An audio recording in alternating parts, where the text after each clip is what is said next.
박상현 검사는 녹취에 대해 이화영 전 부지사의 변호인이 먼저 제안한 것에 대해 응대한 것일 뿐이었다는 입장을 내놨습니다.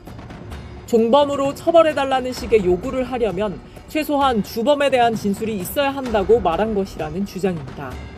이에 대해 서 변호사는 사실이 아니라며 진실공방으로 번지는 모양새입니다.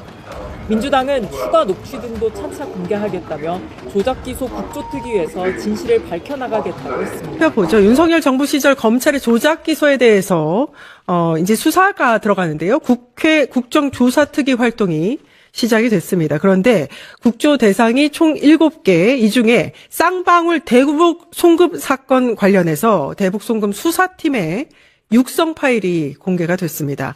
녹취를 듣고 와서 이야기를 나눠보겠습니다. 그 이재명 씨가 완전히 주범이 되고 이 사람이 종범이 되는 식의 자백이 있어야 저희가 그걸 할 수가 있고, 그 다음에 공익제보자니 이런 것들도 저희가 다 해볼 수가 있고, 그 다음에 그 보석으로 나가는 거라든지, 그 다음에 추가 영장을 안 한다든지 이런 게 다 가능해지는 건데. 핵심은 이재명 대통령이 경기지사 시절에 쌍방울 대북 비용 대납을 알았다고 진술했던 이화영 전 부지사, 이 2023년 6월의 진술이 회유와 압박에 의한 것인가, 요걸 밝혀내는 게 핵심인데, 지금 이 녹취에 따르면 담당 검사가 이재명 씨가 완전히 주범이 되고 이 사람이 종범이 되는 식의 자백이 있어야 어떻게 해줄 수 있다, 뭐 이런 진술이 나오거든요. 네네. 요거는 빼박 아닙니까, 이거는? 저도 그렇게 생각합니다. 기본적으로 본인은 저쪽 변호사 측에서 먼저 선처를 요구하고 여러 가지 조건을 제시하기에 본인은 거기에 대해서 화답한 거에 지나지 않는다라고 얘기를 하는데, 그 내용이 단순한 화답이라고 볼 수가 없고요. 예. 두 번째로는 그게 화답이라 하더라도 저런 식의 이야기를 해서는 곤란합니다. 아니, 화답일 수도 없고, 네. 그렇죠. 검사 입에서 이런 진술이 나와야 내가 너한테 뭘 해줄 수 있다, 보석해줄 수 있다, 이런 진술을 하면 안 되죠. 절대로 안 예. 됩니다. 이거는 기본적으로 검사 출신이라 하더라도 이건 사안을 떠나가지고 저런 식으로 이 본인이 수사받고 있는 사안과 별개로 다른 사람들을 불어야만 이 사람들을 선처해주겠다는 말은 절대로 검사가 함부로 입 밖에 내서는 안 되는 거고요. 예. 그런 식의 수사는 기본적으로 마약 관련해서는 그런 식으로 수사가 이루어지는 경우가 있습니다. 상선 같은 경우에. 하지만 그거 같은 경우에 수사보고서에 남거든요. 아하. 수사보고서에 남겨놓습니다. 그리고 본인의 책임을 완전히 면제시켜주는 것도 아니에요. 예. 본인의 책임은 책임대로 지고 가되, 본인이 그와 관련해서 본인을 그렇게 투약하도록 만든 상선을 부는 조건으로 어느 정도 선처를 해주겠다는 거, 이런 건 가능할 수 있는데, 이거는 기본적으로 본인은 부인했지 않습니까? 이런 말을 한 적이 없다고. 사실 국정조사나 이런 쪽에서 그런 말을 했던 것 자체도 어떤 면에서 보면은 이런 녹취 파일이 나오는 이상 이거는 위증죄가 되는지 여부를 심각하게 검토해 볼 필요가 있습니다. 예. 국회에서의 증언 감정에 관한 법률에 따라 가지고 이거는 별도의 혐의 유무를 판단해야 될 것 같고요. 또 하나는 이런 말은 수사를 하는 검사가 절대로 해서는 안 될 말이거든요. 그런데 2023년 6월에 했다는 것이고, 기본적으로 이런 말을 한 것 자체로 진상을 확인해서 제가 보기에는 이건 충분한 감찰 사유가 됩니다. 아, 감찰 사유인가요? 예, 그렇습니다. 예. 그리고 만약의 경우에 이것이 이런 말을 한 것이 사실이고 어떤 식으로든 저는 정당화할 만한 이유가 없다고 생각하는데, 이런 말을 한 것이 사실이라면 그에 상응하는 책임을 져야 되고, 저는 중징계, 면직까지도 바라볼 수 있는. 그렇습니까? 징계를 피할 수 없는 사안인 것 같고, 전 사실 이렇게 감찰을 요구한다던가 이런 거에 대해서는 좀 어떻게 보면은 좀 자제해야 된다라고 생각하는데, 예. 이 사건의 경우에는 감찰 사안이 명백합니다. 아무래도 이제 감찰관이셨으니까. 이거는 법무부에서 지시가 가기 전에 기본적으로 대검에서 정확하게 진상을 빨리 파악해가지고 그 감찰에 착수하고 그에 따른 조치를 취해야 할 것이고, 이것이 사실이라면 필요하다면 직접 수사를 하던, 아니면 직무고발을 하던, 아니면 공수처에 넘기던 이 위증 혐의에 대해서도 수사를 해야 될 사안이 맞다고 봅니다. 이거는 검찰 출신 여러분들이 있을 겁니다. 그리고 특별 수사를 경험해 본 사람들이 많을 텐데, 이런 녹취가 나왔다는 것 자체가 그 특별 수사는 실패한 수사라는 거를 확실하게 보여주는 것밖에 안 됩니다. 아, 그렇습니까? 예. 예. 기본적으로 순순히 자백을 해도 그 진술의 신빙성 여부를 검사는 계속 의심해야 됩니다. 당연히 그래야 되죠. 내가 예. 살기 위해서 이렇게 허위 진술을 하는 게 아닐까? 예. 그런데 저런 식으로 선처를 조건으로 이 정도까지 얘기를 해야 선처해 줄 수 있다라고 얘기하는 거는 이거는 수사 기법상으로서도 저거는 바람직스럽지 않고요. 저런 녹취가 남았다는 거 그거 자체는 본인이 회유에 의한 진술이라는 걸 부인할 수가 없지 않습니까? 예. 이런 진술은 기본적으로 그 진술 자체의 경우엔 증거 능력을 부정하는 사유가 될 수도 있습니다. 예. 앞서서 이화영 전 부지사가 쌍방울이 방북 비용을 대납을 했고 이를 두 차례 이재명 당시 도지사에게 보고를 했다라고 진술을 했다가 석 달 뒤에 검찰의 회유와 압박으로 그렇게 진술한 것이다. 허위 진술이다. 이렇게 번복을 하거든요.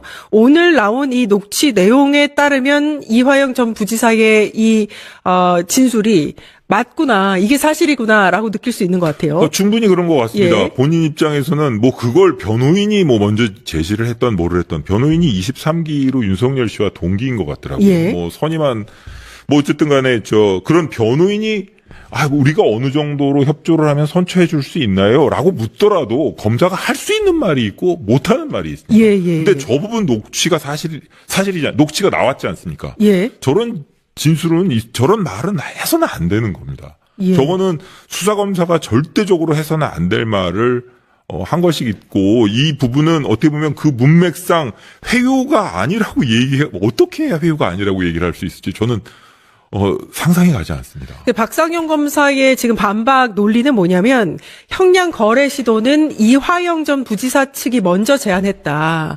지금 이화영 전 부지사의 변호인이 서민석 변호사인데 서민석 변호사가 먼저 형량 거래 시도를 했다. 이렇게 이야기를 하고 있거든요. 변호사는 그렇게 할 수 있습니다. 우리가 최대한 협조를 하면 예. 혹시 선처해 줄 수 있느냐. 이건 변호사가 어떤 경우 할 수 있는 말 중에 하나입니다. 예. 변호사는 그렇게 얘기를 해도 됩니다. 예를 들어 변호사가 이렇게 얘기해요. 우리가 허위 진술을 하면 검찰에서 필요로 한 허위 진술을 하면 선처해 줄 수 있냐. 이거는 변호사가 할 수 없는 얘기죠. 어허. 하지만 일반적인 포괄적으로 그냥 우리가 뭐 수사에 협조를 한다던가 스스로의 잘못을 뭐 인정한다던가 그러면 선처해 줄 수 있냐. 이건 할 수 있는 할 얘기죠. 수 있는 얘기죠. 그거는. 그런데 예. 그런 말을 듣고 저런 말을 했다 그러면 저 말은 해서는 안 될 말이거든요. 일반적인 수사 협조, 그러니까 본인 죄에 대해서 뭐 예. 인정하고 잘못 반성하고 반성문이라도 내고 그러면 뭐 우리가 어느 정도 선처해 줄 수 있겠죠라고 얘기한 것이 아니지 않습니까? 별도의 다른 사람에 대한 걸 얘기를 하고 그리고 그 사람이 한 것으로 충분히 책임을 지을 수 있을 정도로 협조를 하면 그때는 풀어주겠다고 얘기를 하는데 풀어준다는 것도 말이 안 돼요. 이화영 그 전 지사가 구속된 죄명은 그렇게 쉽게 풀어줄 수 있는 죄가 아닙니다. 오히려 제가 보기에는 저렇게까지 자신 있게 얘기를 하고 그런 걸 보면 저런 말을 혼자만의 결심으로 저런 말을 했을까?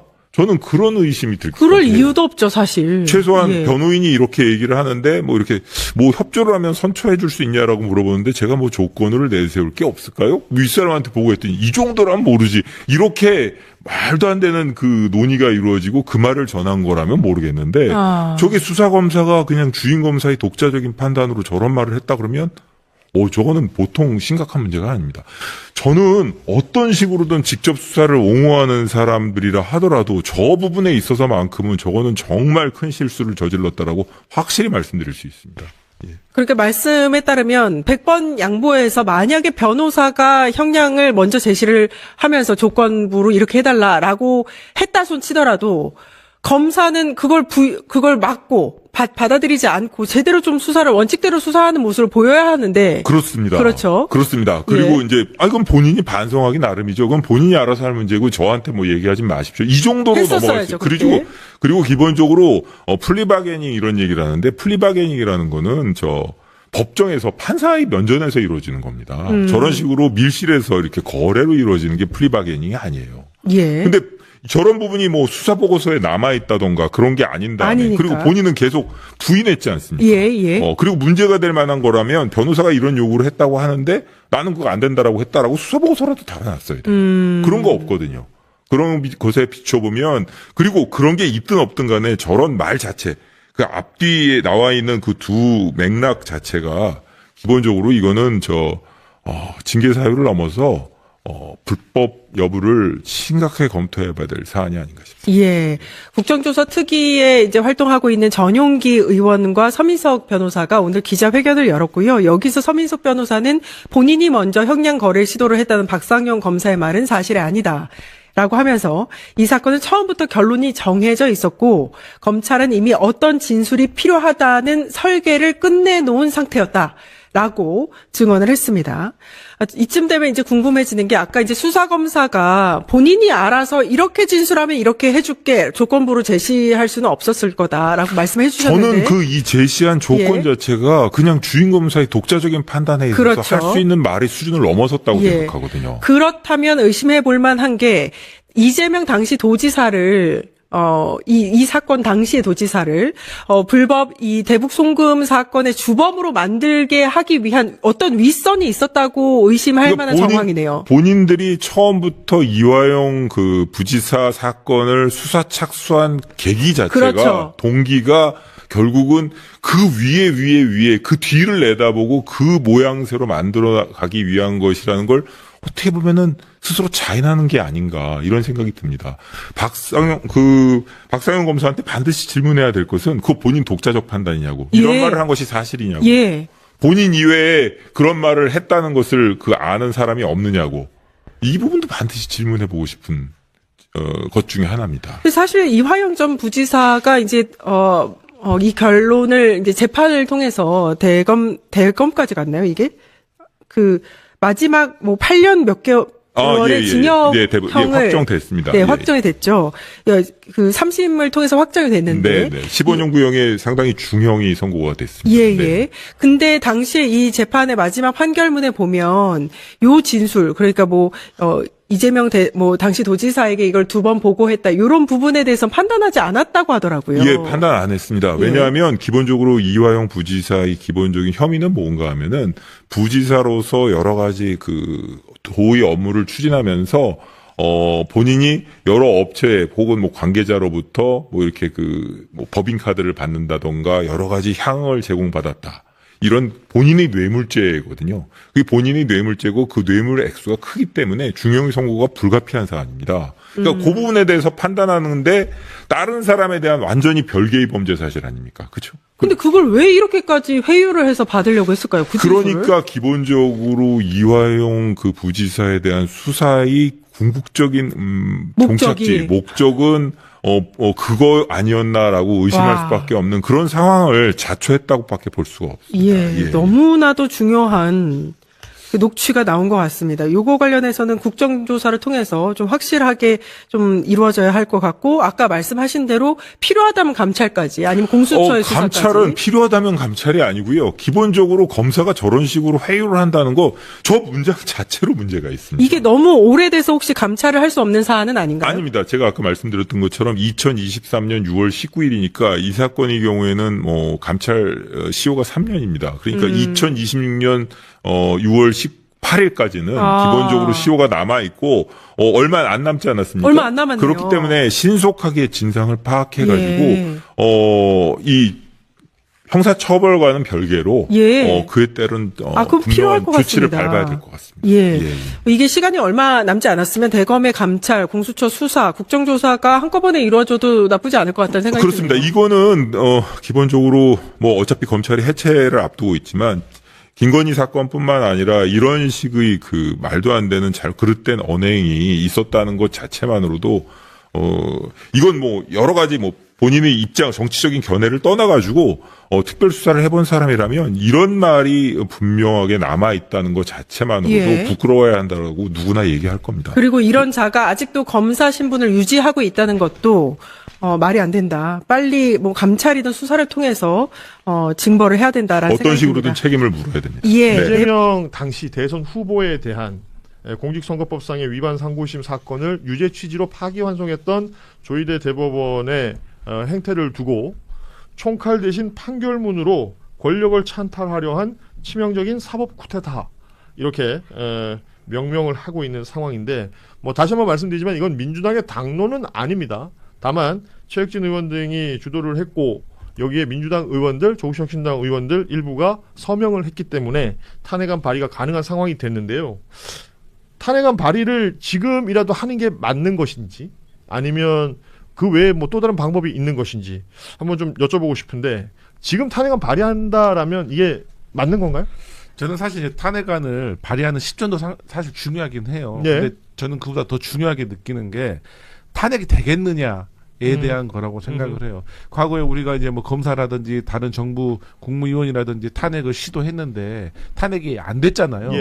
그러니까 좀 상실감이 있었거든요. 그러면서 탄핵을 남발한다는, 그러니까 보수 정당에서는 탄핵 사유도 아닌 당신들이 탄핵을 남발하고 있다는 프레임으로 다시 이제 재공격을 했기 때문에, 물론 그때는 우리가 야당이었고 지금 여당이고 또 내란이 일어난 이후이고 그렇기 때문에 분위기는 좀 바뀌어지긴 했지만 저는 탄핵 발의를 하는 과정에서 정말로 제대로 된 탄핵 사유를 명시를 해가지고 이 탄핵을 이뤄낼 수 있는가에 대한 사실 저는 그게 중요하지, 사실 탄핵 시점은 조금 늦은 감은 있지만 저는 탄핵을 만약에 못하게 된다면 그 상실감에 대해서 그게 우려가 되더라고요. 그래서 법조인들한테 좀 여쭤보고 싶어요. 지금 일각에서는 이 탄핵안에 적혀있는 내용이 탄핵으로 가기에는 법적인 근거가 좀 부족하다라는 목소리들도 있습니다. 그래서 두 분의 의견을 좀 들었으면 하는데 장유미 변호사는 어떻게 보십니까? 일단 이제 그 선례를 보면 헌법재판소에서 이를테면 검사 탄핵들이 있었어요. 예. 관련해서 수사를 받고 했을 때 기록을 좀 다오라고 해도 이거 수사 중이야라고 하면서 팔이 안으로 굽듯이 이게 안 되고, 예, 예. 왜냐면 형사랑 이런 또 이 절차가 완전 판이하게 다른데, 그렇겠죠. 형사의 예. 증거라는 건 완전히 엄정하게 가지고 막 구속도 하고 압수도 하고 이러면서 하는 거라서 그 결이 좀 다른데 그게 번번이 막히고 있다라는 그 현실로. 그런데 지금 조희대 대법원장에 대해서는 심지어 고발 조치가 됐지만 특검에서도 수사에 착수하지는 않는다라고 했어요. 선을 그었던 부분, 예. 수사 관련해서 참조할 수 있는 그런 증거라는 건 대단히 제한적인 상황에서 헌법과 법률 위반이라는 그 허들을 과연 넘을 수 있을 것인가, 그게 되지 않았을 때 정무적인 역풍은 어떻게 감당해낼 것인가에 대한 전반적인 고려를 해서 해야 되는 거라서 아마 이 주도도 이제 민주당에서 했다기보다는 그 무소속인 최혁진 의원님이 주도하신 걸로 보이고, 그러나 뜻을 개별 의원들이 공감하니까 이름을 그렇죠. 올릴 수는 예. 있고, 근데 아직까지 민주당의 당론은 그런 의미에서 좀 아니게 된 것 그래요. 같습니다. 정신 저는 어떻게 봐요? 일단 지금 당장 된다면 당연히 기각이 될 거라고 생각합니다. 이게 애초에 기울어진 운동장으로 탄핵은 시작을 해요. 왜냐하면 탄핵이라는 것 자체가 그 헌법과 법률 위반만 있어서도 안 되고 예. 그 직을 유지하는 것이 현격하게 부적합할 때까지 법과 헌법을 위반을 해야 합니다. 사소한 법령 위반으로 다 탄핵을 할 수는 없는 거기 때문이죠. 근데 그거를 입증해가는 과정이 아까 말씀하신 대로 강제 절차가 아니기 때문에 안 내면 그만이어서 우리는 누가 봐도 저렇게 부적합한 검사들에 대한 탄핵도 다 기각이 됐던 경험이 있습니다. 그러니까 헌법재판소가 뭐 예를 들어서 판단을 할 자료가 있어야 될 텐데 맞습니다. 그 자료가 헌재로 가지 않을 가능성이 몹시 높다. 그래서 사실 예. 너무 늦기도 했고, 여기에 대한 정말 그 판결이 나왔을 때, 그리고 그때 막 8만 쪽을 언제 읽었냐라는 예, 문제가 예. 제기됐을 때 거기에 대해서 이제 민주당이 집중을 해서 진실을 밝히는데 조금 뭐 최대한 입법부와 행정부가 할 수 있는 모든 것을 동원해서 한 다음에 넘어갔어야 되는 절차고, 그게 거의 1년 전 오늘이나 거의 한 8, 9개월 전에 이루어졌으면 몰라도. 그렇죠. 그 타이밍이 아쉬운 게 그 시절 그 타이밍에 예를 들어서 탄핵안을 국회에서만 통과시켜도 일단 직무가 정지되는 거잖아요. 그런 어떤 효능감이라도 있었을 텐데 지금 만약에 탄핵안이 가결돼서 조희대 대법원장의 직무를 정지시켜놓고 헌법재판소에 갔을 때 여러 가지 부족한 것들 때문에 이게 탄핵이 기각이 되어버린다면 오히려 마이너스겠다라는 생각도 사실은 들어요. 그 우리 방송에서 낄끼 빠빠 이야기 하잖아요. 낄 때 끼고 빠질 때 빠져라 이야기하는데 비슷한 것 같아요. 하라고 할 때는 안 하고 또 이제 왔어. 이렇게 또 예. 예. 그 5개월 전인가 제가 이 자리에서 예. 거품 문 적이 있어요. 그때 대법관들이 간부 회의를 했다. 맞아요. 예. 그게